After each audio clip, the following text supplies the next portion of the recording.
अब आप बताइए, ये जो हमारे प्राचीन परंपरा के पद हैं, भजन हैं, वो आनंद वर्तमान के कवियों के लिखे हुए दे सकते हैं क्या? अब ये किसने लिखा, कब लिखा, ये परंपरा से चला रहा है। उन्होंने उनकी सासू से सुना, उनकी सासू, तो वो प्रातःकाल माता बहनें यहाँ गा रही थी, हमको स्मरण आ गया। मैंने कहा बहुत प्यारी प्यारी धुनें सज्जन। अस्तु, तो कीर्तितव्य, ये कीर्तन भगवान के, जो कीर्तन मतलब भगवान की कीर्ति का गायन, कि अवधपुरी में है भगवान, वहां है भगवान, ऐसे रास रचाते थे, उनकी जो कीर्ति है, भगवान की लीला है, उसका हम गायन करें, उसको क्या बोलते हैं? कीर्तन। तो क्या करें? नंबर एक बार और दोहरा लो, अच्छे याद हो जाएगा आपको। सुखदेव भगवान कहते हैं कि ये मनुष्य अगर अपना जीवन सफल बनाना चाहता है तो क्या करे? सबसे पहले ज्यादा से ज्यादा कथा सुने, कीर्तन करे, सत्संग करे। मनोज जी ये पंखा चलवा देना, हाँ दोनों, उधर वाला भी। तो ज्यादा से ज्यादा कीर्तन करे और सत्संग करे। दूसरी बात कीर्तन आई। तीसरी कहते हैं, अब क्या है तीसरी? स्मर्तव्य, अर्थात स्मरण माने मन ही मन, चिंतन। जैसे आपने पशुओं को देखा होगा, ये जब चारा खाते हैं ना, तो पहले खाते जाते और फिर क्या करते हैं? जब देखा अब चारा नहीं है, खत्म हो गया है, फिर बैठ के आपने देखा भी मुंह चलाते रहते हैं, जैसे कुछ खा रहे हो। उसको हिंदी में तो बोलते हैं जुगाली, अब राजस्थानी में पता नहीं क्या बोलते हैं, हम जुगाली कहते हैं ना, वो जुगाली करते रहते हैं, मतलब मुंह चलाते हैं वो। तो इसका मतलब है कि जो उन्होंने खाया हुआ है ना, अब उसको वो पचा रहे हैं। तो वो जुगाली जैसे हमारा काम है कि हमने जो अभी कीर्तन किए है, अभी सत्संग किया है पंढरपुर में, घर जाके जब भी फ्री समय मिले ना तो जुगाली करें, मतलब उनको याद करें। अब कितने लोग हैं जिनको याद आती होगी, हम तो क्या करते हैं, यही याद नहीं कर पाते हैं। सब ऐसे दुनिया का जो चक्र है इधर उधर का, वहां जाएंगे, वहां लेंगे, ये करेंगे, कि भगवान याद ही नहीं आती है कि कथा ऐसी हो रही थी। शांति से बैठे, अच्छा महाराज जी ने क्या कहा था, पहले दिन क्या था में क्या, दूसरे दिन क्या था, तीसरे दिन क्या था। या आपने गीता जी पढ़ी सुबह सुबह, एक अध्याय कोई पढ़ते हैं ना गीता, तो पढ़, एक अध्याय तो सुबह पढ़ ली, फिर कभी बैठ के उसका चिंतन करो कि आज अर्जुन ने भगवान से क्या कहा था, आज के अध्याय में क्या आया था, आज मैंने क्या पढ़ा। तो जो भगवान के बारे में दर्शन करने गए गोविंद देव जी, तो ये पूछो कि आज भगवान ने कौन से कलर की ड्रेस पहनी हुई थी, कैसा भगवान का हार था, कैसा मुकुट था, कैसा पीछे पर्दा लगा हुआ था, उसको आप चिंतन करो, इसको बोलते हैं स्मरण। अब बहुत से लोग तो ऐसे हैं, मैं आपको गारंटी से कह सकता हूं लिख के देखे कि जो गोविंद जी से बाहर आए ना, तो आप गेट पे खड़े होकर एक ही बात पूछना, भैया आज कौन सी कलर की ड्रेस थी भगवान की, आधे नहीं बता पाएंगे, देखना जब भी दर्शन करके आए हैं। लेकिन इतनी बड़ी ड्रेस है, उसका कलर का हमको पता है क्यों नहीं है? कि कलर का पता इसलिए नहीं है कि चिंतन कर रहे हैं भगवान, वो दर्शन कर रहे हैं भगवान का और चिंतन कर रहे हैं संसार का, और चित्त पर वही चिपकता है जिसका हम चिंतन, आप जिसका चिंतन करोगे वही चित्त में रहेगा। भाई कैमरे में तो वही आएगा जिसका फोटो खींचा जाएगा। अब कोई फोटोग्राफर है भैया हमारा, अब 10 फीट का फोटो लगा तो आपका थोड़ी आएगा, उधर कैमरा घुमाएगा तब आएगा। तो आप संसार का चिंतन करोगे तो भले ही भगवान के सामने खड़े रहो। ये कैमरे वाले भैया मुंह तो हमारे तरफ करे लगे, और ऐसे पीछे कैमरा करके फोटो आप कर ले।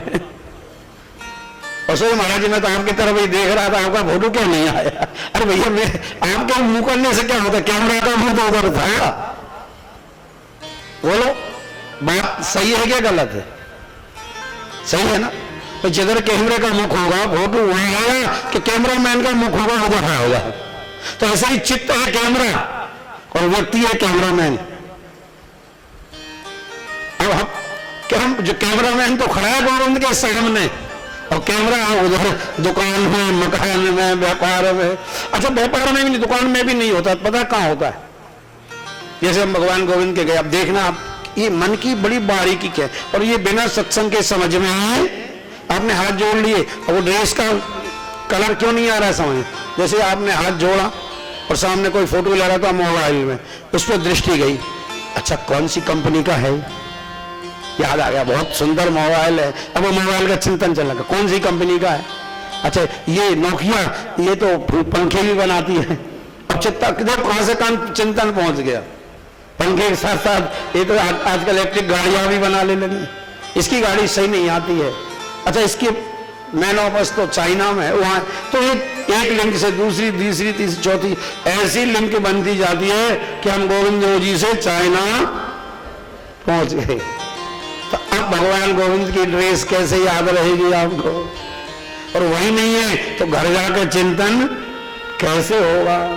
इसलिए पूर्ण रूपे जहां पर रहे 100% वही उपस्थित रहे, अपने चित्त की वृत्तियों को खींच के लाएं और इसको याद करेंगे। हमने सत्संग में गए थे तो ये सुना था, महाराज जी कह रहे थे अब यहां खड़े हैं तो हम दुनिया के बारे में अपने चित्त को नहीं ले जाएंगे। आप अपनी चित्तवृत्तियों को भोजन बना रहे हो, भोजन में लगा दो, झाड़ू निकालो झाड़ू में लगाओ, ऑफिस में हो तो ऑफिस में, भगवान जहां वही सब पूर्ण अपने जो शरीर के जो जितने अवयव हैं, मन बुद्धि चित्त अहंकार, सबको 100% उस जगह लगा दो, फिर उस काम को देखो आप कैसा अद्भुत वो कार्य होता है। हमारे कार्य संगोपन क्यों नहीं हो पाते हैं, क्योंकि हम आधा शरीर यहां रहता है, आधा कहीं चला जाता है। तो भगवान ने कहा कि क्या करो, स्मर्तव्य, स्मरण करो। तो अब प्रश्न आया कि ये सब होता क्यों नहीं है, भगवान का स्मरण, भगवान का कीर्तन, भगवान की कथा का गायन होता क्यों नहीं है, मनुष्य करता क्या रहता, परीक्षित ने पूछा। 24 घंटे है ना इसके पास समय, ये सब नहीं करता तो क्या करता है। सुखदेव जी बोले सुनो हम बता दें क्या करता है, ये करता है निद्रिया।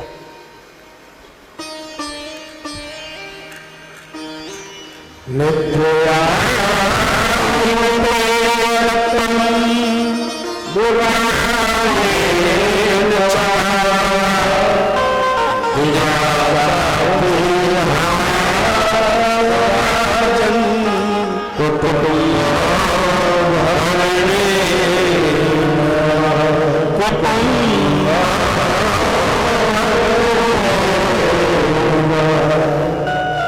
ये भगवान का सत्संग कीर्तन चित्तवृत्तियों को ईश्वर में क्यों नहीं लगा पाता है, तो बोले निद्रिया हृदय नक्तम, रात इसकी गुजरती है सोने में और विषय भोग में। और देवा चा अर्थे हया राजन, सुखदेव जी बोले हे राजन दिन गुजर जाता है अर्थ की हाय हाय में।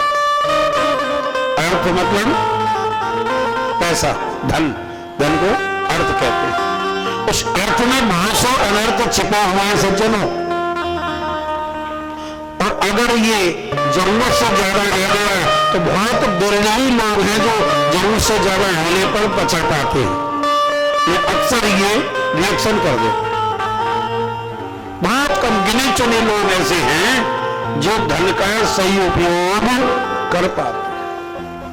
सज्जनों, सेठ जयदयाल जी गोविंद का नाम आपने सुना है कि नहीं सुना होगा, राजस्थान के ही थे। और ऐसे महापुरुष थे महाराज, किस धरती पर अब शायद जल्दी ऐसे महापुरुष अवतरित होने मुश्किल है। गीता प्रेस जो आप देख रहे हो सनातन संस्कृति का इतना उपकार कर रही है, आप तरस जाते हो ग्रंथों के लिए। कितने ग्रंथ निकाले, कितना अनुवाद किया, कितना देश विदेश में प्रचार किया है। उस गीता प्रेस के 3 स्तंभ थे, खंबे उन्हीं पर टिकी हुई है। सेठ जयदयाल जी गोयनका, हनुमान प्रसाद जी पोपदार और स्वामी जी श्रद्धेय राम सुखदास जी महाराज, इन्होंने गीता प्रेस के लिए बहुत कुछ किया। तो वो एक बात कहते थे, अब मैं आपको सुना देता हूं भागवत के माध्यम से। कि किसी ने उनसे प्रश्न किया, वो ऋषिकेश में गीता भवन में सत्संग करते थे, प्रश्नोत्तर चलता था। तो महाराज जी ऐसे धन का हम आपको सुना रहे हैं ना, प्रवचन ऐसे धन के बारे में बोल रहे थे। तो बोले महाराज जी ये बताइए सेठ जी कि धन कमाना वो कठिन है कि धन खर्च करना कठिन है। आप लोग बताओ, दोनों में आपको कठिनता क्या लगती है माता बहनों? कमाना कठिन है ना, वही है। मतलब 90% क्या 99 यही बोलेंगे, लेकिन सेठ जी ने इससे उलट उत्तर दिया। और मैं बहुत दिन तक सोचता रहा, जब मैंने ये प्रवचन सुना मां का, मेरे को नहीं आया उत्तर। फिर मैंने मेरे गुरुदेव को फोन लगाया, बनारस, हमारे जो शिक्षा गुरु है। मैंने कहा ये प्रश्न मेरे खटक रहा है, क्योंकि इतने बड़े महापुरुष ने उत्तर दिया तो कोई ऐसे ही थोड़ा हवा में दिया होगा। सेठ जी ने कहा कि धन खर्च करना कठिन है। बताइए, अब आपको भी गला नहीं उतरी ना, जल्दी हमें भी नहीं उतरी। क्या वो कह रहे खर्च करना? और चूंकि इतने बड़े पुरुष महापुरुष ने कही तो बात गलत हो नहीं सकती। हम करें हर आदमी की दिमागी की बात बैठी है कि धन कमाना कठिन है, खर्च में क्या है ना। तो मैंने गुरुदेव को लगाया फोन, जब बात समझ में नहीं आई, अपने स्तर से गुरु जी ने जो समाधान दिया अद्भुत था। उन्होंने कहा कि वो सही कहा, उन्होंने खर्च करना ही कठिन है। बोले क्यों? बोले जो ये लुटाना है, जैसे भोगों में, शादियों में लोग खर्च कर रहे हैं, इसमें उसमें दिखावे में, ये कोई खर्च करना थोड़ी है। खर्च करना है उसका सदुपयोग करना। धन का सदुपयोग करना बिरले ही जानते हैं, हर कोई नहीं जानता है। और धन जो सदुपयोग में खर्च हो वो ही असली धन है। अब रामायण में लिखा, तो हम रामायण तो बचपन से पढ़ते ही हैं। जब गुरुदेव ने कहा, फिर वो चौपाई याद आई रामचरितमानस की। ओहो, तुलसीदास जी तो वर्षों पहले कह गए। वो कहते हैं धन सो धन जागी, धन पुण्य मति सोई पाकी। धन पुण्य में मति सोई पाकी। क्या बात है। धन सो धन प्रथम गति पाकी। तुलसीदास जी भी कहते हैं कि वही धन, वही अर्थ धन है, उसी का सदुपयोग मानो किसका? जिसकी पहली गति हो। अब देखो रामायण की भाषा तो सूत्रात्मक है, जल्दी समझ में नहीं आती है। पहली गति का मतलब तुलसीदास जी ने लिखा पहली गति। अब ये पहली गति क्या है इसको समझो। तो धन की 3 गतियां होती है। सुना आप ध्यान से। कितनी गति माने? चाल। अगर गति का अर्थ लगाओ तो क्या होता है? गति माने चाल, चाल माने जाना। तो वो 3 रास्ते से ही चलता है, जाता है। 3 ही गतियां उसमें। चौथा कोई रास्ता धन खर्च करने का, जितना भी जिसके पास दुनिया में धन है वो 3 ही रास्तों से जा रहा है। 3 ही चालें, 3 गतियां हैं। इनमें पहली गति कौन सी है, दूसरी, तीसरी क्रम है। तो तुलसीदास जी ने ऐसे नहीं कहा कि ये करो। क्या कहा? धन सो धन प्रथम।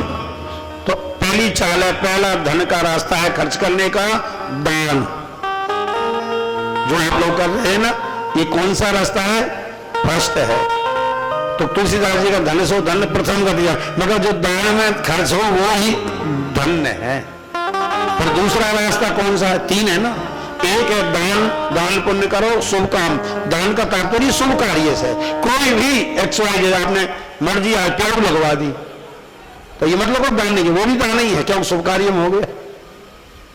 किसी के आपने वस्त्र दे दिया, किसी को, किसी का गरीब कन्या का विवाह कर दिया, कोई भी XYZ भूखे को भोजन खिला दिया, जो भी आपने शुभ कार्य किया है वो सब कार्य में जाएगा, दान में ही लिखा जाएगा। तो एक गति हो गई धन की, कौन सी? बोलो, दान। अच्छा, दूसरी गति है भोग। आपने बढ़िया मकान बनवा लिया, अच्छी लग्जरी कार खरीद ली, विदेश की यात्रा पे चले गए, 5 स्टार होटलों में जा रहे हो, खा रहे हो, पी रहे हो। तो ये सब जितने भी कार्य से धन खर्च हो रहा है, ये कौन सी गति में आ गया? भोग में आ गया। पहला दान और दूसरा भोग। अच्छा, 2 गतियां हो गई। अब तीसरी गति, ना तो आपने दान की फूटी कौड़ी, धन बहुत था, और किसी को फूटी कौड़ी भी दान नहीं की। अच्छा, भोग भी नहीं किया, टूटे मकान में रहे, पैदल चलते रहे, गाड़ी नहीं, घर फटे कपड़े पहने, रूखा सूखा खाया, कुछ भी नहीं किया आपने भोग में। तो ना दान किया ना भोग किया। तो अब उसकी तीसरी गति होगी, फिर उसका नाम है नाश। तो भोग करा नहीं, और आप तो कंजूसी कर करके मर गए, मरने के बाद क्या होगा बताओ, नाश होगा कि नहीं? तो तीन गतियां होती हैं, दान, भोग और नाश। तो अब समझदार जो है वो ज्यादा ज्यादा पहली गति में लगाए, और पहली के बाद फिर थोड़ा दूसरी में भी, तीसरे के लिए तो छोड़ के ही ना जाए। तो महाराज छोड़ के नहीं जाएंगे तो ये बच्चों का क्या होगा? बच्चों की चिंता मत करो। पूत कपूत तो क्यों धन संचय, और पूत सपूत तो क्यों धन संचय। अगर सुपात्र हैं तो खुद खड़ा कर लेंगे, जैसा आपने किया वैसे वो भी कर लेंगे। उनको अच्छे संस्कार दो, संपत्ति मत दो।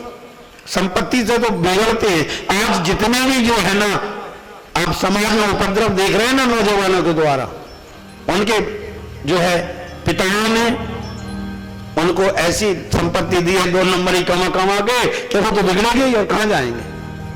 संपत्ति नहीं, संस्कार दो। तो संस्कार दे दिया तो जैसे आपने कमाया वो भी कमा लेगा। तो पूत सपूत तो क्यों धन संचय, सुपात्र के लिए इकट्ठा करने की क्या जरूरत है? तो महाराज जी ठीक है, सुपात्र नहीं है तो कुपात्र है, नालायक है, उसको तो जोड़ देना, बेचारा भूखा मरेगा।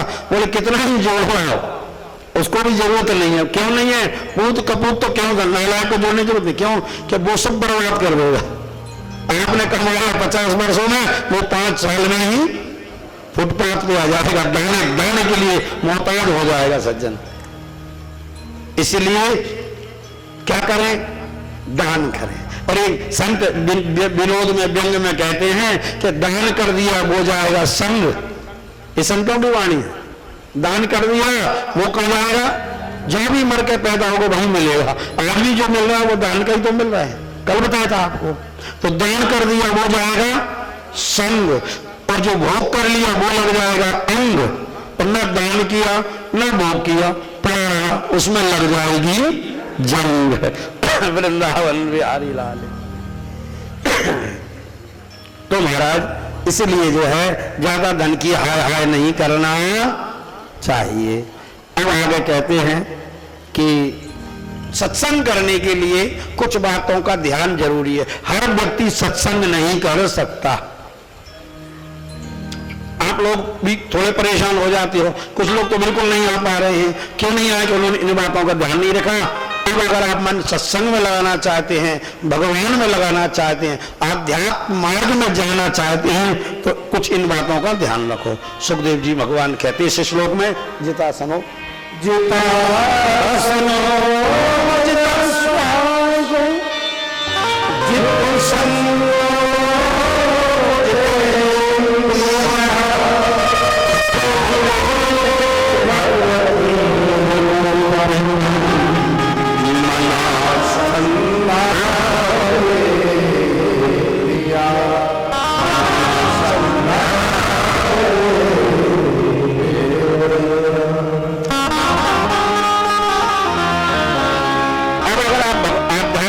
पर चलना चाहते हैं तो इन बातों का ध्यान जरूर रखना पड़ेगा।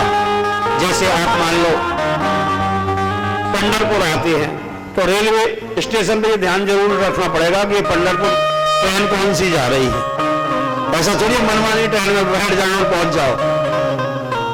हम जिस मार्ग में चलते हैं इतना तो ध्यान रखना ही पड़ेगा कि उसी ट्रेन में हम लोग बैठे तभी पहुंचे। ऐसा मैंने किसी में बैठ जाए और पहुंच जाए, नहीं पहुंच सकते हो। तो इसी प्रकार अगर आप आध्यात्म के मार्ग पर चलना चाहते हैं तो इन बातों का ध्यान रखो। किसका? जितासनो, अपनी आसन को जीतो। अर्थात एक आसन से बहुत देर तक बैठने का अभ्यास करो। आसन भले कोई सी हो, पद्मासन हो, सुखासन हो, वज्रासन हो, कमलासन, जो भी आसन आपको सूट करती हो। हमारे योग में आसने बताइए। जैसे अभी हम लोग ऐसे पालती मार के बैठे हैं ना, ये सुखासन है, सुखपूर्वक बैठे हो। पैर पीछे घुटनी मोड़ के बैठ जाओ तो वज्रासन हो गई। दोनों पंजों को इधर रख लो, ये पद्मासन हो गई। ऐसी कई प्रकार की आसन है। तो जो भी आपको सहूलियत हो, ज्यादा तकलीफ ना हो, उस आसन में बैठो। घर पे खूब अभ्यास करो। पहले दिन 8 घंटा बैठो। अगर 25 मिनट में ही दर्द होने लगे ना तो भी 5 मिनट कड़ा जी करके बैठो। फिर क्या होगा? आप मिनट जी खड़ा करके बैठे रहोगे, बैठे 10 दिन बैठोगे ना, भजन करोगे ना, तो क्या होगा, फिर 8 घंटा बैठने का आपका अभ्यास हो जाएगा। फिर थोड़ा और बढ़ा दो, 40 मिनट करो, फिर 10 मिनट दर्द होगा, आधा घंटा नहीं होगा, फिर 40 मिनट पर जैसे धीरे धीरे धीरे बढ़ाओ। और कम से कम 2-3 घंटे तो एक आसन से बैठने का, कि आप जिस आसन में बैठ गए फिर उसमें दर्द ना हो, परेशानी ना हो, तो आप सत्संग भजन कर। अब 5 मिनट हुए नहीं कि आपने अपना ऐसे लेके ऐसे कर लिया पहाड़े, है ना, फिर थोड़ी देर बाद ही घुटना ऐसे कर लिया, कर लिया 10 मिनट हो। तो अब आप कितना ही सुनते रहे, कितना ही सर हिलाए, लेकिन जल्दी खोपड़ी में अंदर जाएगी नहीं। कभी पैर आगे फैला लिए, कभी पीछे कर लिए। तो ये जो बात क्यों होती है, इसका कारण है कि हमने इसका अभ्यास ना हमको किसी ने बताया। अभ्यास तो जब हो, इसीलिए हमारा गुरुओं की महिमा क्यों है, क्योंकि गुरु में ना हो कि ज्ञान, ज्ञान की हो वैराग्य में नहीं, चले कि जलविन में कोट जतन पच पच मरिए। आप लाख कोशिश करके मर जाओ, बिना पानी के नाव चलने वाली जमीन पर नाव रखो और फिर उसमें वो चप्पू होते हैं ना, उनको लेके ऐसे चलाओ, कोट जतन पट, करोड़ों यत्न कर लो, 1 इंच नाव खिसकने वाली, और वही नाव जल में रखो तो थोड़ा सा इशारा किया वहने लगेगी। इसी प्रकार अगर आप आध्यात्म में जाना चाहते हैं, परमार्थ के पथ पे जाना चाहते हैं, शांति चाहते हैं, थोड़ा भी सुकून चाहते हैं, तो किसी न किसी सदगुरु का सहारा लेना ही जरूर लेना पड़ेगा। क्यों? गुरु में हो की ज्ञान। और एक बात और है, आपके महाराज जी गुरु की क्या जरूरत है? गीता प्रेस ने बहुत ही पुस्तकें निकाल दी है भाई, तरह तरह की पुस्तक है ना। मैंने कहा कितनी सस्ती है और गीता प्रेस, तो हम तो पुस्तक पढ़ लेंगे। तो हम कहते हैं आप कितना भी पुस्तक पढ़ो, बिना गुरु के अकेली पुस्तक से बेड़ा पार नहीं होगा। क्यों नहीं होगा? हमने कहा उसका नाम है पुस्तक। क्या है? पुस्तक। और जो पुस्तक है ना, वो उस तक आपको नहीं पहुंचा, कोई भी पुस्तक हो, पुस्तक उस तक नहीं पहुंचाएगी। उस तक कौन पहुंचाएगा? कोई सद्गुरु पहुंचाएगा, कोई ज्ञान ही आपको पहुंचा सकता है। हाँ, इतना जरूर हो सकता है कि आप बिल्कुल कुछ नहीं जानते हैं, पुस्तक पढ़ लेंगे तो थोड़ा बहुत जान जाएंगे। क्यों? उसका नाम है पुस्तक। पुष थोड़ा धक्का दे देगी, थोड़ा आगे बढ़ा देगी, पुश कर देगी, लेकिन वो उस तक नहीं पहुंचा पाएगी। वृंदावन बिहारी लाल की अस्तु। तो क्या करें? जितासनो। सज्जनों, माता बहनों, ध्यान से घर पे भगवान का जो आला बना हो, मंदिर हो ना आपका, वो थोड़ी देर बैठने का अभ्यास सभी लोग कर लें। और अभ्यास हो जाए तो थोड़ा थोड़ा समय को बढ़ाना। तो जितासनो, जितश्वासो, श्वास का मन से सीधा कनेक्शन है। आप देखना, जब मन में क्रोध आ जाए ना तो श्वास तेज चलने लगती है। जिनको गुस्सा आता है उनकी सीधा तेज हो जाती है। कहीं मन को डर भा जाए तो भी दिल की धड़कनें बढ़ जाती है। क्या? श्वास और मन का सीधा कनेक्शन, एक दूसरे से जुड़े हुए। तो जो श्वास जीतने का अभ्यास करेगा उनका मन भी कंट्रोल में है। तो श्वास को कैसे जीते? प्राणायाम के द्वारा। अनुलोम विलोम किया करो खूब। जितना ज्यादा प्राणायाम करोगे, भागवत जी में लिखा है आगे 10 स्कंद में, प्राणायाम परम बलम। प्राणायाम सबसे बड़ी ताकत है। और आजकल तो लोग भूले ही गए। कितने लोग हैं जो प्राणायाम करते हैं? थोड़ा हाथ उठा, देखो आप गिन लो अंगुलियों पर। प्राणायाम सबको करना चाहिए प्रति। आप प्राणायाम करके देखो, फिर आपको मन को बस में करना नहीं पड़ेगा, स्वतः ही हो जाएगा। तो जित श्वास हो, जितासन हो, और एक बात और कहते हैं जित संगो। संग को जीतो। संग का जीतने का मतलब ऐसे लोगों को अपना दोस्त मत बनाओ, उनके पास सखी सहेली मत बनाओ जो संसार की चर्चा करते हो। ये देख लो कौन है जो परमार्थ का पथिक है, ज्यादा जो परमार्थी हो उसके साथ रहने का अभ्यास। क्योंकि जैसा करोगे संग और वैसा ही चलेगा। आप देखना, आप अभी यहां कथा में आए हो, सत्संग में आए हो, तो स्वतः ही भजन याद आ रहे हैं कि नहीं आ रहे? आप किसी गायक की महफिल में जाओ तो गाने का मन करने लगता है, कवि सम्मेलन में जाने लगो तो आप भी कविताएं गुनगुनाने लगो। ये बच्चे जो आजकल के ये ज्यादा पिक्चर देखते हैं तो ये घर में ही हीरो की जैसे एक्टिंग करते रहते हैं, वैसे हेयर स्टाइल बना लेते हैं। आपने देखा होगा ना उनको, बच्चा है, उनकी कटिंग देखो, उनकी चाल ढाल देखो, लगता है अपने आप को हीरो समझने लगते हैं। तो जो जैसा जिस मान में रहेगा, जिसको आदर्श बनाएगा, उसी के जैसा जीवन बनाने का प्रयास करता है। तो मैं आपसे कहता हूं कि जो फिल्म स्टारों को देखते हैं वो फिल्म स्टार बनना चाहते हैं, जो गायकों के संग रहते हैं गायक बनना चाहते हैं, धनियों के साथ रहो तो धन कमाने का जरूर सवाल हो जाएगा। तो फिर संतों के साथ रहोगे, सत्संग में रहोगे, तो फिर संत बनने का मन नहीं करेगा क्या? भाई सबके जिसके साथ रहते हैं वैसे होने का मन करता है। तो सत्संग में रहेंगे तो हमको भी संत बनने का मन करेगा। और संत बन गए अगर, संत का मतलब भेष नहीं, गृहस्थी। एक तो संत देखो आश्रम है, दो चीजें ध्यान सुनना है। एक तो संन्यास आश्रम है, संतों का आश्रम है, तो एक हम लोग हैं गृहस्थ में, गृहस्थ आश्रम है। एक तो आश्रम है और एक है भाव।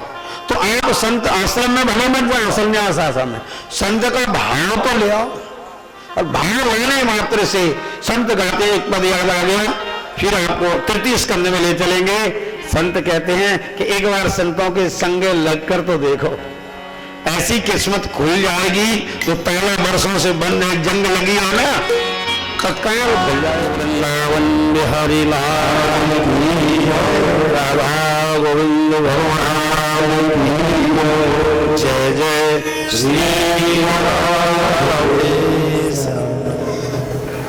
इस प्रकार आइए भगवान नाम संकीर्तन के साथ हम लोग भागवत की भागीरथी में अवगाहन करें, ज्ञान गंगा में गोते लगाएं।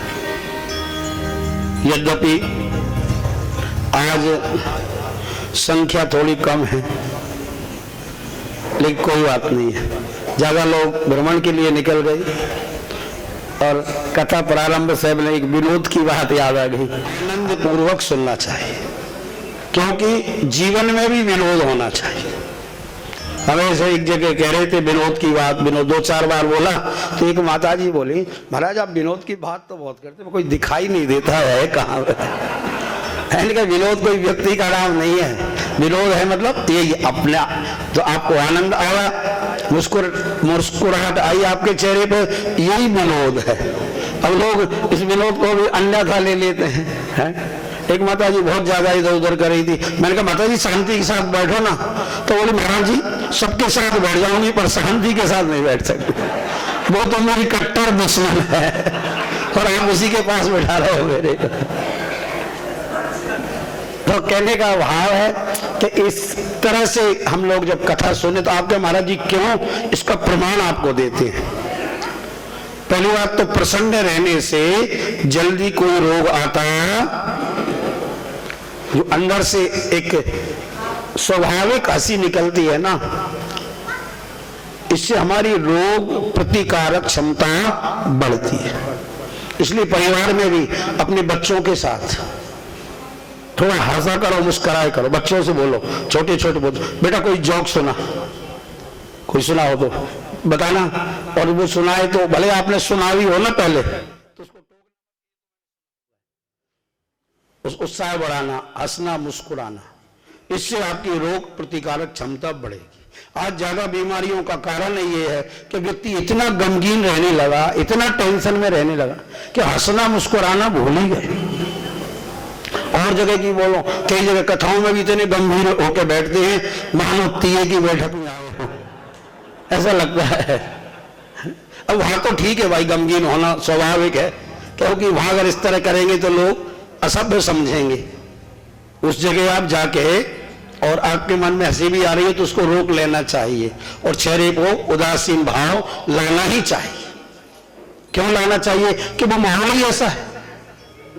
तो वहां तो ठीक है, अब कथा जैसे पवित्र स्थान पर भी आप मुंह लटका के बैठे हो तो वो ठीक नहीं है। उसका प्रमाण है हमारे गोविंद। अरे हम तो कथा में बैठे हैं, हमारे गोविंद तो गीता में महाभारत का युद्ध छिड़ा हुआ है, दोनों तरफ से सेनाएं हाथी चिंगाड़ रहे हैं, तलवारें खिंची हुई हैं, योद्धा एक दूसरे को मार काटने के लिए उद्यत हैं। और उस जगह भी हमारे गोविंद, आप गीता पढ़कर देखो, प्रहसन्न जो है ऋषिकेश है, तमोवाच ऋषिकेश प्रहसन्यव भारत सैन्योर मध्य, दोनों सेनाओं के बीच में क्या कर रहे हैं? तमोवाच ऋषिकेश है। तम उवाच, भगवान बोले, कैसे बोले? बोले प्रहसन्यव भारत, विशेष रूप से हंसते हुए उपसर्ग लगाया। तो भगवान गीता में युद्ध में भी हंस रहे हैं, प्रसन्न है। और हम कथा में, घर में भी, दुकान मकान में प्रसन्न नहीं रह सकते हैं, बताइए। और एक और, महाराज जी जब पूजन कराते हैं ना, तो आप ध्यान से सुनना, हमारे मुख्य जो पूजा करा रहे हैं वो और सुनने ध्यान से। पूजा कराते हैं तो मंत्र बोलते हैं महाराज जी। क्या बोलते हैं? बोले शुक्लाम धर्म देवम, बोलते हैं ना महाराज जी, शुक्लाम धर्म देवम शशि वर्णम चतुर्भुजम प्रसन्न वदनम ध्यायेत सर्व विघ्नोपशांतये। इस मंत्र का अर्थ है इस श्लोक का कि हम ऐसे भगवान का ध्यान करते हैं जो प्रसन्न बदन है। बदन माने मुख, और हमारे भगवान का मुख कैसा है? प्रसन्न, हंसते हुए, मुस्कुराते हुए, चेहरे पर स्माइल है। प्रसन्न बदनम ध्यायेत, बोले क्या होगा प्रसन्न बदन देखने से भगवान को? बोले सर्व विघ्नोपशांतये, हंसने मुस्कुराने से सारे आदि वादी खत्म हो जाती है। तो ये मंत्र लेके जाना, कभी भी जो है ज्यादा सीरियस मत रहना। कई लोग कहते हैं ना, अरे वो व्यक्ति बहुत सीरियस रहता है। मैंने कहा सीरियस तो हॉस्पिटल में जाकर होता है, घरों में कहाँ का सीरियस रहना, यहाँ तो हल्के फुल्के रहो है? सीरियस तो वहां कहते हैं यार क्या हुआ, बोले बहुत सीरियस है। अस्तु, तो कल हमने सुखदेव भगवान का पूजन किया था बड़े धूमधाम से, भगवान सुखदेव पधारे। उसके बाद क्या हुआ, अब आगे सूत जी, सौनक आदि ऋषियों से कहते, सुखदेव जी का पूजन करके राजा परीक्षित ने कहा, अतः पृच्छामि संसिद्धिं योगिनाम परमं गुरु पुरुषस्य हि यत्कार्यं म्रियमाणस्य सर्वदा। सर्वथा, ये जो सर्वदा म्रियमाण पुरुष है, म्रियमाण मतलब मरण धर्म, जो भी यहां जन्म लिए हैं वो एक दिन मर जाएंगे। तो म्रियमाण कौन हुआ? राजा परीक्षित अकेले ही थोड़ी है, हम सब ही म्रियमाण हैं। म्रियमाण से मतलब मरण धर्म, जिसका धर्म ही मरना है, जरूर मरेगा, और कुछ काम हो या ना हो, शंका है। हर काम में शंका हो सकती है, पर मरने में कोई शंका, जो आया है सो जाएगा, जरूर जाएगा। तो महाराज जाने से पहले पहले बोले किम कर्तव्यम, उसको क्या करना चाहिए, उसका मरना सुधर जाए, फिर उसको दोबारा कभी मरना ना पड़े। और नहीं तो हम अगर जो परीक्षित ने पूछा ऐसा कार्य करके नहीं गए तो फिर आएंगे, फिर जन्मेंगे, फिर मरेंगे, फिर जन्म, फिर ये क्रम चक्कर चलता रहेगा। ये गोल सर्किल कभी छूटने वाला है। ये कैसे छूटे? तो सुखदेव जी महाराज ने सबसे पहले तो महाराज परीक्षित को धन्यवाद दिया। कोई अच्छा कार्य करे तो उसको धन्यवाद देना चाहिए, साधुवाद। और उसके बाद में बताया कि मरण धर्म प्राणी को क्या करना चाहिए।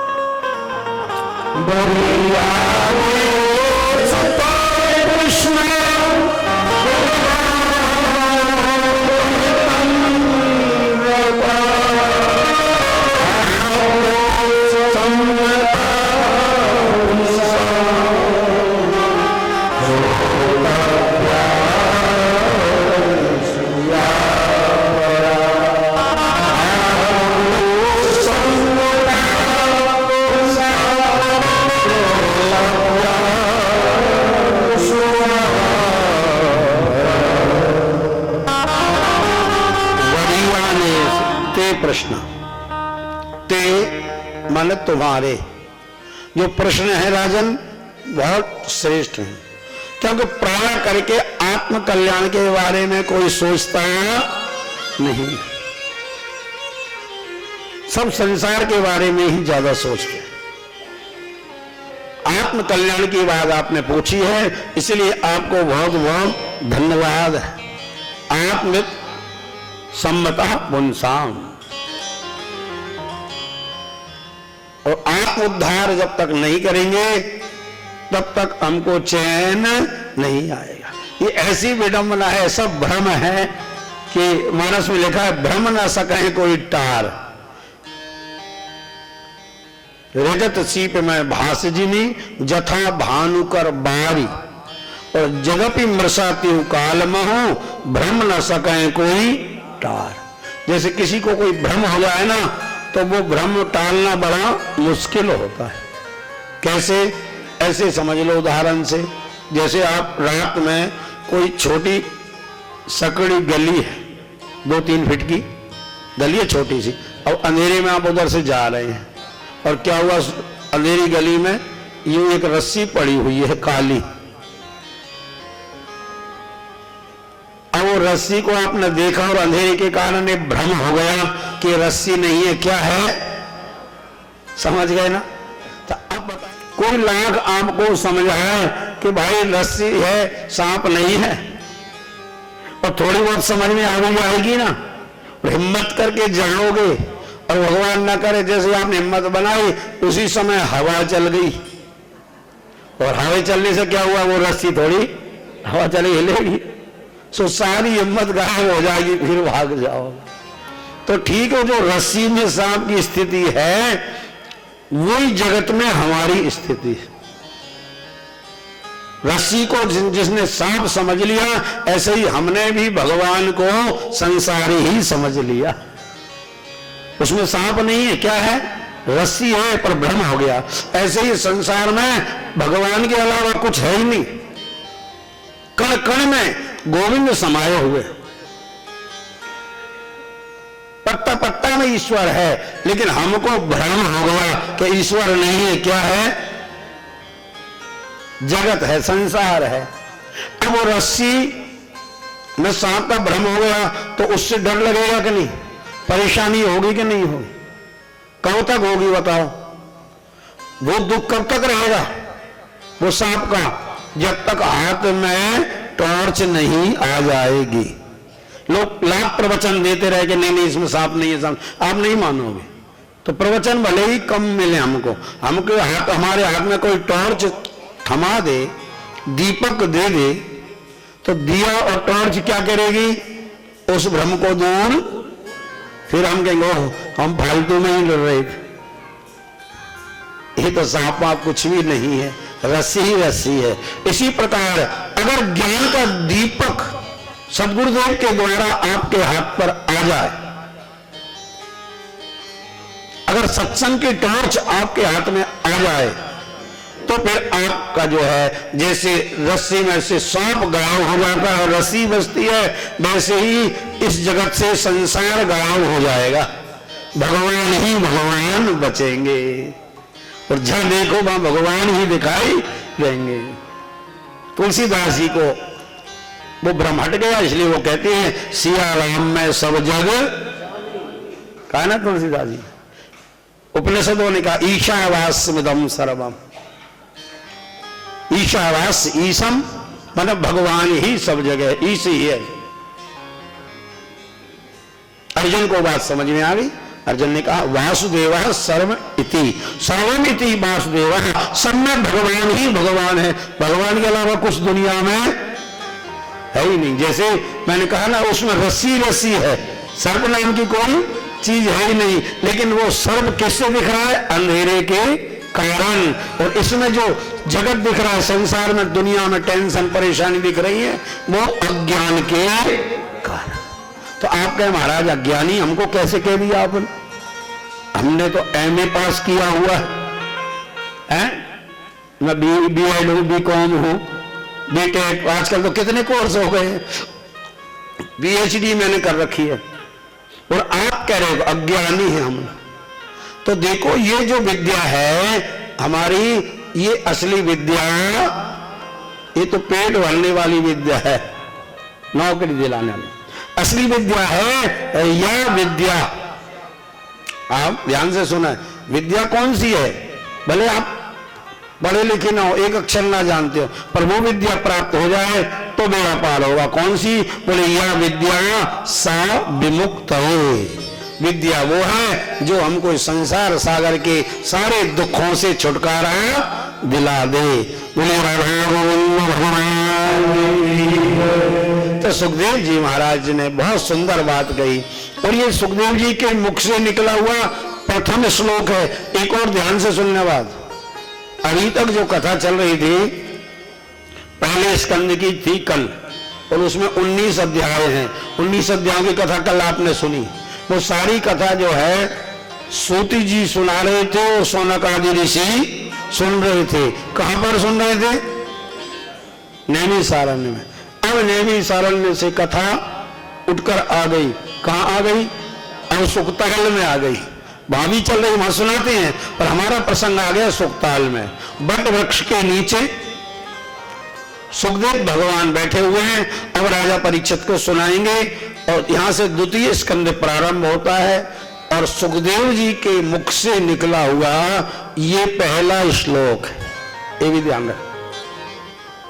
पहला श्लोक क्या है? वरियाने सते प्रश्न। अभी हमने जो इसकी व्याख्या चल रही है, कृतो लोक हितम नृपः आत्ममृत सम्मतः पुंसाम श्रोतव्यादिशी आपुरः। ये पहला श्लोक है। अच्छा, इस श्लोक का भी जो एक शब्द है ना, वो है बरियानेस, 5 अक्षरों का। इस शब्द में भी जो पहला अक्षर है वो क्या है? वकार। वरियानेस में वकार है, और वकार वो है ब्रह्म का बीज है। बम ब्रह्मणे नमः, सबके बीज मंत्र होते हैं। तो ये बीज मंत्र है वकार ब्रह्म का। अर्थात सुखदेव जी के मुख से पहला शब्द वह क्यों निकला? वो इसलिए निकला सज्जनों कि जो अंदर होता है ना वो ही बाहर। कोई लहसुन प्याज खा के आया है, अब वो लहसुन प्याज बाहर तो नहीं है, वो तो अंदर गए ना पेट में, लेकिन बाहर निकलेगा। पता चल जाएगा दूर बैठे वाले को दूर से ही कि भैया ये लहसुन खाया हुआ है, ये मूली खा के आया है अंदर, लेकिन बाहर पता चल जाता है। क्यों चल जाता है? इसलिए चल जाता है। तो सुखदेव जी के दिल में अंदर भगवान ही भगवान भरे हुए थे, ब्रह्म ही ब्रह्म भरा है, तो मुख से भी क्या निकला? ब्रह्म ही निकला, वकार निकला। और एक शायर ने लिखा है, सुना है तेरी महफिल में, सुना है तेरी महफिल में रफ्ता गिरी होगी, और मुख से वही निकलेगी जो दिल में भरी होगी। मुख से तो वही निकलेगी जो दिल में, जो अंदर होता है ना, वो ना चाहते हुए बाहर आ ही जाता है, स्वतः आ जाता है। तो सुखदेव जी महाराज कहते हैं वरियाने सते प्रश्न। और एक इस श्लोक से और बढ़िया बात है, इसको आप बहुत गौर से सुन के शिक्षा लेके जाओ। वैसे तो हमारी भारतीय संस्कृति ऐसी है कि सब लोग समझते ही हैं, लेकिन ये पाश्चात्य के कारण थोड़ा भूलते जा रहे हैं, तो दोबारा समझ लें। क्या हमारे यहाँ ये परंपरा है कि जब भी कोई अच्छा काम करे तो उसको धन्यवाद जरूर देना,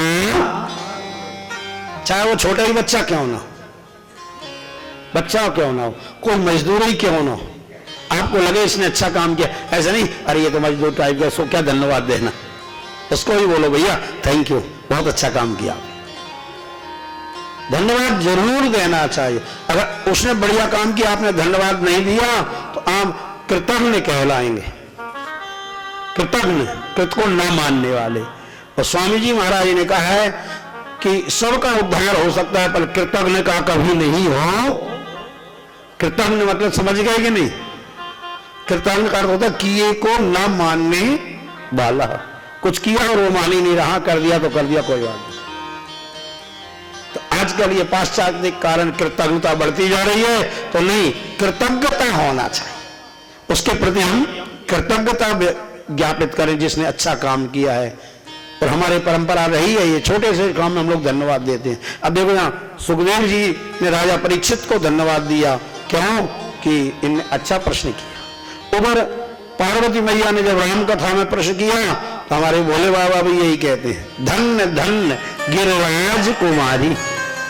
हे पार्वती, आपकी बुद्धि धन्य धन्य। बोले क्यों?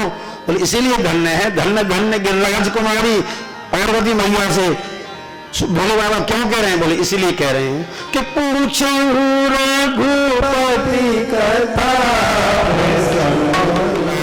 बिहारी लाल। अब महाराज परीक्षित से सुखदेव जी कहते प्रश्न किया, बहुत बहुत धन्यवाद। अब सुनो कि म्रियमाणस पुरुष को क्या करना चाहिए, जिसकी मृत्यु निकट आ गई है उसको क्या करना चाहिए। तस्मात् भारत सर्वात्मा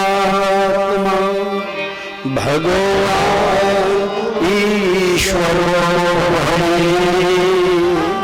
श्रोतव्या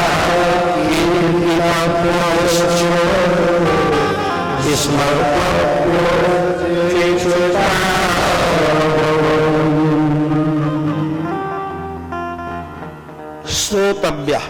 तीन बिंदु हैं। मैंने कहा कुछ बातें ऐसी हैं कि हम नोट बुक में नोट करके ले जाएं और भूल जाएं तो बार बार देखें। पंढरपुर गए थे तो कुछ चीजें हम नोट करके लाए थे, तो बड़ा लाभ होगा आपको, बहुत ज्यादा लाभ होगा। तीन बात बताई गई है कि अगर तीन बातों पर ये जीव आचरण करने लग जाए तो इसका शीघ्र ही बेड़ा पार हो जाएगा, बहुत सी समस्याओं का समाधान हो जाएगा। इसमें नंबर एक बात बताई गई, क्या? श्रोतव्य। भगवान की कथाओं को सुखदेव जी कहते हैं ज्यादा से ज्यादा सुने। जितनी ज्यादा ये कथा सुनेगा उतना ये टेंशन फ्री होता चला जाएगा। अगर आपको शांति का जीवन जीना है, सुकून का, तो ज्यादा से ज्यादा भगवान की कथाएं सुनो। अब देखो सुखदेव जी कहते हैं ज्यादा से ज्यादा सुनो, और हम कम से कम सुनने का प्रयास करते हैं। वैसे तो सुनते ही नहीं है। अब किसी वानर से तीर्थ में आ गए तो भी यहाँ भाग रहे हैं, वहां भाग रहे हैं, दर्शन को जा रहे हैं, जाग रहे हैं, परेशान है, लेकिन कथा छोड़कर जा रहे हैं। इसका मतलब है कि आप जो है कथा से बिल्कुल भी आपका प्रेम नहीं है, आपको तो बस पिकनिक मनानी है, घूमना है। और भोले बाबा ने एक बात कही है, जो भागने वाले हैं ना, अच्छा हम भागने में लगे हैं, और भोलेनाथ कहते हैं जागो, कल्याण जागने से होगा, भागने से नहीं होगा। अभी हम सो रहे हैं मोह की रात्रि में, इससे जागे। तो भोलेनाथ कहते हैं पार्वती से कि इदम तीर्थम, इदम तीर्थम, इदम यह है, वहां तीर्थ है वहां चलो। बोले वहां तीर्थ है वहां चलो, वहां घूमेंगे, वहां जाएंगे, वहां जाएंगे। तो क्या होगा? बोले इदम तीर्थम, इदम तीर्थम यो जना सा ब्रह्मस्यति। ये व्यक्ति जन्माने व्यक्ति ब्रह्मस्यति, वो भ्रमण करते रहते और भाग दौड़ कर रहे हैं। और क्या? बोले इदम तीर्थम, इदम तीर्थम यो जना सा ब्रह्मस्यति आत्म तीर्थम न जानाति। और अंदर जो तीर्थ है उसको जाना ही नहीं, पहचाना ही नहीं। आत्म तीर्थम न जानाति तो कथम मोक्षम सुन प्रिय। हे प्रिय, उसको मोक्ष कैसे होगा, उसको शांति कैसे मिलेगी? एक इधर भी तो तीर्थ है, लौट के इधर भी तो आओ, दुनिया में जा रहे हो, यहाँ कौन सा तीर्थ है? तेरे घट में है ज्ञान गंगा, इस घट में भी एक तीर्थ है। कौन सा? तेरे घट में है ज्ञान गंगा, उसमें न मारा गोता। चंद्रभागा में तो खूब डुबकी लगा रहे हो, हरिद्वार जाते हो, भागीरथी गंगा में भी लगाते हो, चित्रकूट जाते हो, मंदाकिनी गंगा में लगाते हो, नासिक जाओगे गोदावरी गंगा में भी डुबकी लगाओगे। लेकिन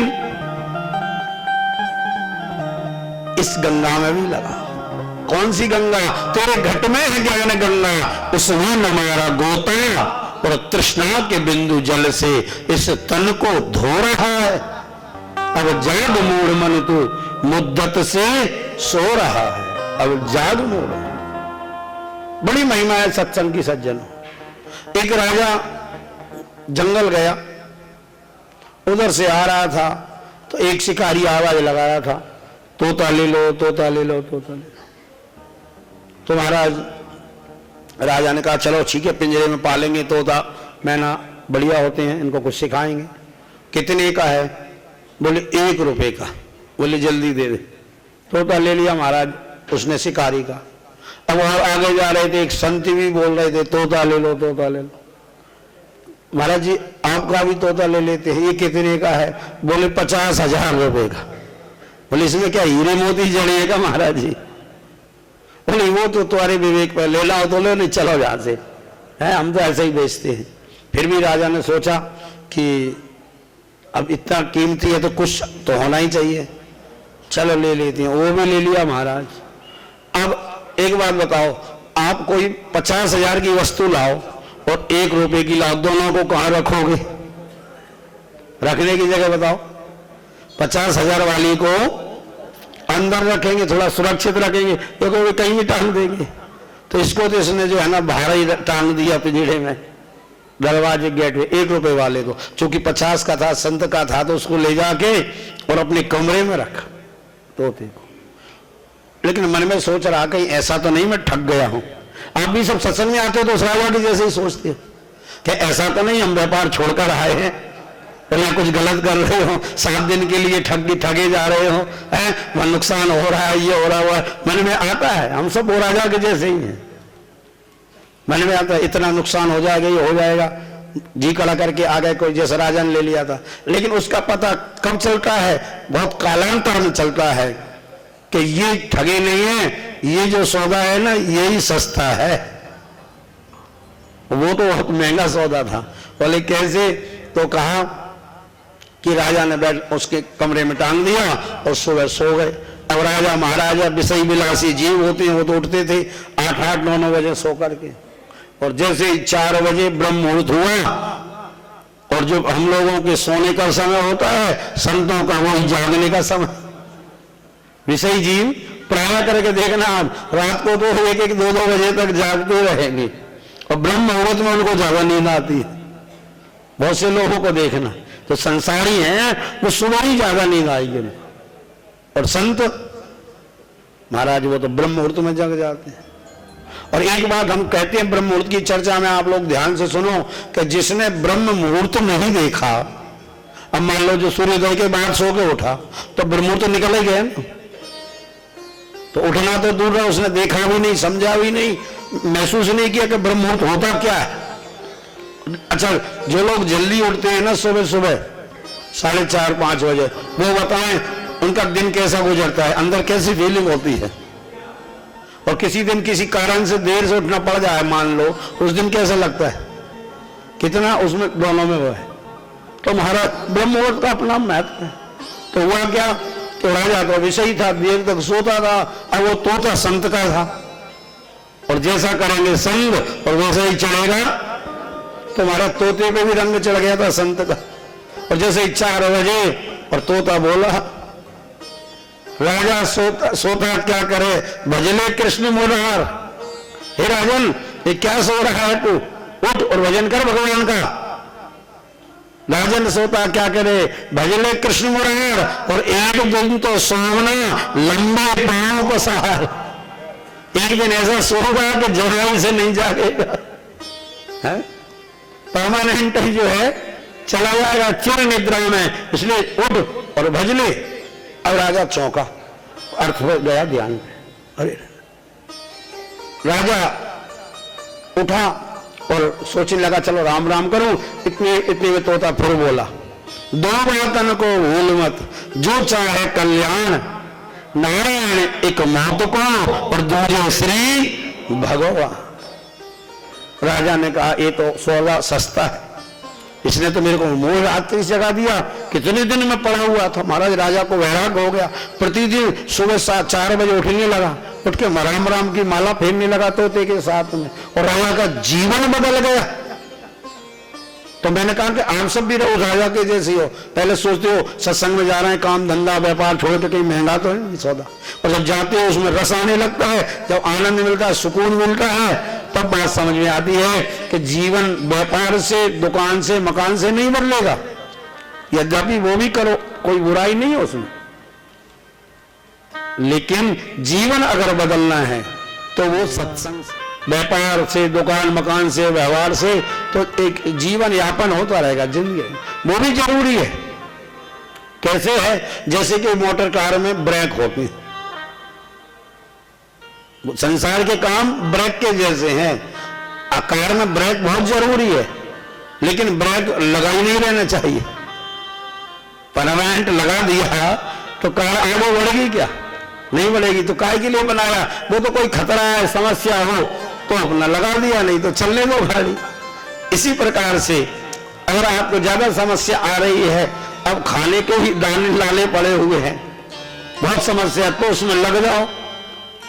अब इतना भगवान ने दे दिया, कितना दे दिया, फिर भी आप चिंता करे जा रहे हो। एक दृष्टांत से सुनो, सुखदेव जी ने ये बहुत मार्मिक बात बताई श्रोतव्य वाले, कि एक सज्जन थे, उनके यहाँ इतना कारोबार था कि खुद को भी पता नहीं था, पैतृक कई पीढ़ियों से चला आ रहा था व्यापार, और उनको तो विरासत में मिला हुआ था, खुद नहीं संभाल पाते थे, इतना व्यापार था। एक दिन मुनीमों से कहा कि मेरी प्रॉपर्टी का कुछ हिसाब किताब तो लगाओ, कितनी है मेरी, कहाँ कहाँ फैली हुई है। मुनीम गए, सारा हिसाब किताब लेके आए।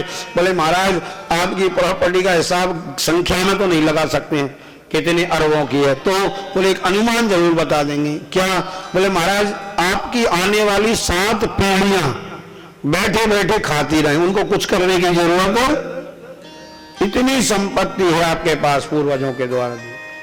अब महाराज उदास हो गया वो व्यक्ति, बीमार रहने लगा। लोगों ने पूछा क्या हुआ, अचानक तबीयत कैसे बिगड़ गई? अरे बोले मुनीम कहते हैं कि 7 पीढ़ी बैठी बैठी खाती रहेंगी, तो बेचारी मेरी 8वीं पीढ़ी का क्या होगा? वो तो भूखों पर जाएगी, एक आध घंटे और लगाऊं और व्यापार बढ़ाऊं 8वीं पीढ़ी के लिए। अब बताओ ऐसे लोगों का कभी कहीं उद्धार हो सकता है क्या? किसी जमाने में नहीं हो सकता। लेकिन सत्संग की बड़ी महिमा है। उनके एक मित्र थे, वो सत्संग में जाते थे, उन्होंने सोचा बहुत दिनों से मिले नहीं, क्या बात है, फोन लगाया, पता किया, बोले बीमार हैं। अच्छा चलो जाते।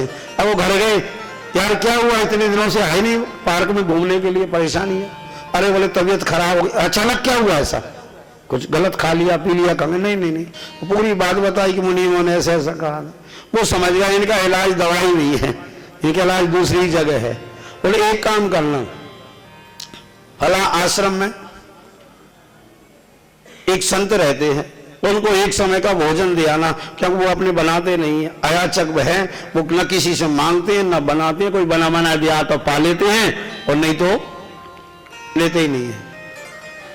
ठीक है, एक दिन के भोजन में क्या परेशानी, बढ़िया सुंदर भोजन बनवाया, संत को गए देने, तो संत ने आवाज लगाई शिष्य को, अरे बेटा सेठ जी भोजन लाए हैं, इसको रख दो, अभी पूजा पाठ करके फिर हम लोग पाएंगे। शिष्य ने अंदर से कुटिया साहब लगी, महाराज जी आज का भोजन तो आ गया, पहले ही कोई दे दो, महाराज को पता नहीं था। तो वो बोले सेठ जी क्षमा करना, आज का भोजन तो आ गया हमारे यहाँ। तो महाराज जी कोई बात नहीं, रख लो, शाम को पा लेना, शुद्ध देसी घी में बनवा के लाया हूं, 3 दिन तक खराब नहीं होगा, शाम को पा लेना। मैं लाया हूं, किसी ने कहा है तो बड़ी श्रद्धा से आया हूं। बोले ठीक है, हम तुम्हारी श्रद्धा की कदर करते हैं, सम्मान करते हैं, पर सेठ जी हाथ जोड़ के संत बोले क्षमा करना, हम इतनी चिंता नहीं करते हैं कि शाम के लिए अभी रख ले, जिसने अभी दिया है वो। अब सेठ जी के दिमाग में ठोकर लगी, हाय राम, एक ये व्यक्ति है जो आज शाम की भी चिंता नहीं कर रहा, और एक मैं हूं जो 7 पीढ़ियों की चिंता कर रहा हूं। दिमाग में ठोकर लगी, सद्बुद्धि भगवान ने दी, दान पुण्य में धर्म में लग गए, संपत्ति का सदुपयोग किया और भगवत कृपा से भगवत धाम को चले गए। राधा गोविंद भगवान।